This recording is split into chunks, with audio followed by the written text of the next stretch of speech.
All right, Mr. Catlin. Thanks for letting me observe you today. No problem. And we're going to go ahead and get started with this coaching session. The purpose of this is just to help be reflective and talk about what you're doing and things that I saw in the lesson. So talk to me a little bit about what I saw today. Well, we were doing stations. We were set up with four different times, so we would go around to 9 different stations, with about 4 to 5 kids at each, roughly, depending on how the schedule broke down. But basically, what they're doing is they're going to where they need help. We took a test last week, and based on those results, we're intervening. We're saying, hey, this kid is not good at this, so you're going to go to this station and get help from somebody that is, or you're going to go to this station and watch a video and get help from that and work on that skill, and hopefully you'll get better. So the purpose of it's all based on our standards-based grading. Mm-hmm. If they didn't master it, then obviously they need more practice, and so the kids that did master things are helping kids that didn't, and the kids that didn't master it are getting help from them and trying to get better at it. So what standards are they focused on right now? Well, right now we're in an algebra unit, Mm-hmm. so it's all dealing with solving equations. Getting x by itself, 1 step, 2 step, multiple steps, word problems. Those were the 4 targets that we hit on the last test, and so each station was kind of focused on those particular standards, and could the kid do it or not, and then like I was talking about with getting help or learning how to do it from a peer or a video or just practice in general. Okay.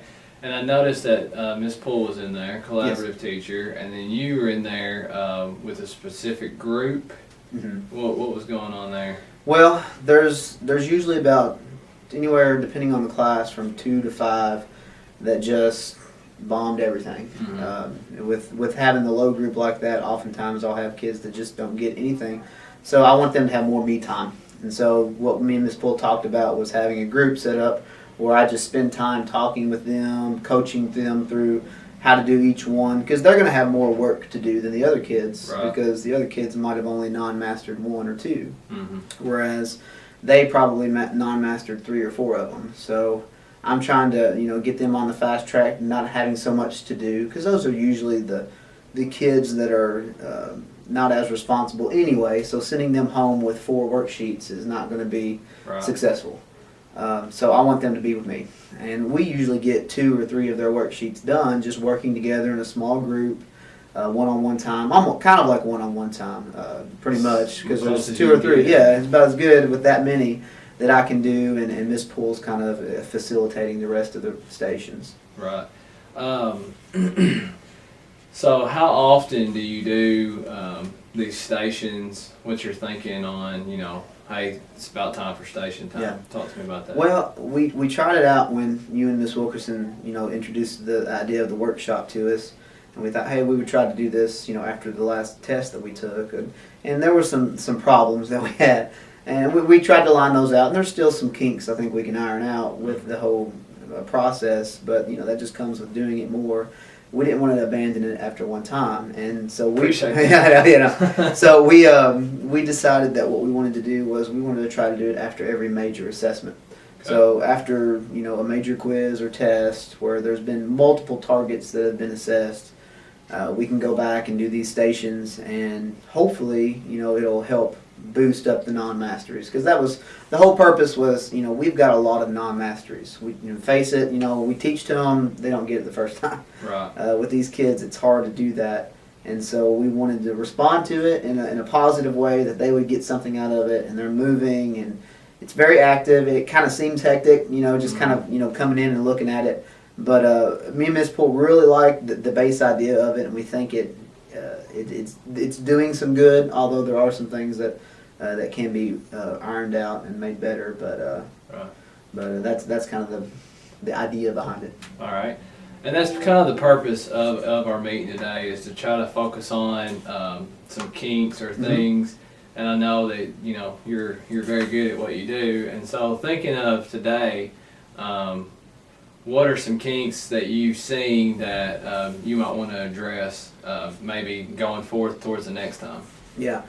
The biggest group that I kind of see the issue with as I'm looking at them, because I'm really in the zone, especially now that I have an aide. Yeah. Miss Gossum's come in and helping my classes that I don't have a co-lab teacher, so that's helped big time. Mm-hmm. If you would have came in last time we did the stations, it would have been worse. But there's still issues. There are still Right. issues that we're ironing out. One of them that I see is the retake station. Some of the kids aren't ready for the retake that we're putting them on the list for. Right. And I didn't tell you about the retake, but there's a station where they're retaking a standard to try to see if they can master it now. The yellow station. Yeah, it was the yellow station, and there's usually 3 or 4 kids there, Mm-hmm. but they might not have gone over or mastered that or had time to practice what they didn't master. Right. So they're essentially taking another standard that they haven't really had time to practice on. So I need to rethink, how can I schedule that better, or maybe get rid of that station and just make another practice station, create a different station to help with the numbers. I think that one's kind of failed a little bit. Right. There are select kids that take advantage of it, and it helps. Yeah. But I think it would be better to maybe do a retake later on, Right. instead of at that time. That, and then just the overall transitioning. There's probably 30 seconds wasted or more of kids going, hey, what color is this? Right. Being able to see the color. So maybe we turn the lights down so they can see the color. But, something simple. Yeah. Maybe some of my kids are colorblind. I don't know. They're asking me, where's this color? So maybe making the signs bigger, that kind of thing. Right.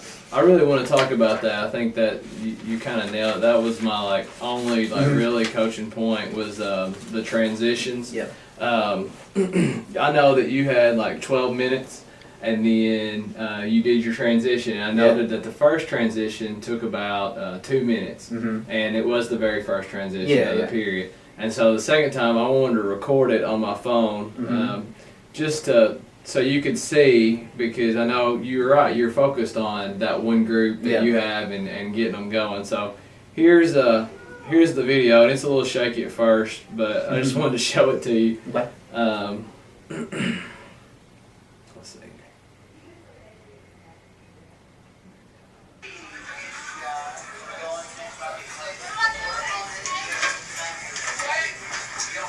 So you had just said, all right, guys, Switch we're gonna stations. switch. Yeah.